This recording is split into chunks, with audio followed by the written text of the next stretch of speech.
இனிமே கண்ணை மூடிட்டு கடலை எண்ணெய் வாங்கலாம். ஏன்னா மந்த்ரா கடலை எண்ணெய் இதயத்தின் தயாரிப்பு. இயற்கை வளங்களை கொள்ளையடிப்பது திராவிட மாடல் அல்ல, திருட்டு மாடல் என தமிழக பாரதிய ஜனதா துணைத் தலைவர் நாராயணன் திருப்பதி தெரிவித்துள்ளார்.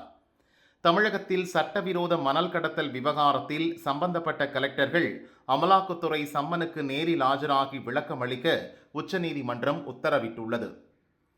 தேர்தல் வேலைகள் நடப்பதால் நேரில் ஆஜராக விலக்கு அளிக்க அமலாக்கத்துறை கோரிய நிலையில் அதை ஏற்க நீதிபதிகள் மறுப்பதாக செய்தி வந்துள்ளது. இனியும் இந்த அரசு மணல் கடத்தல் விவகாரத்தில் வேஷம் போடுவது வெட்கக்கேடானது. ஆட்சியாளர்கள் ஆளுங்கட்சியின் கைப்பாவைகளாக இருப்பதை தெளிவுபடுத்துகிறது இந்த உத்தரவு. இயற்கை வளங்களை கொள்ளையடிப்பது கேவலமானது. இது திராவிட மாடல் அல்ல, திருட்டு மாடல் என நாராயணன் திருப்பதி கூறியுள்ளார்.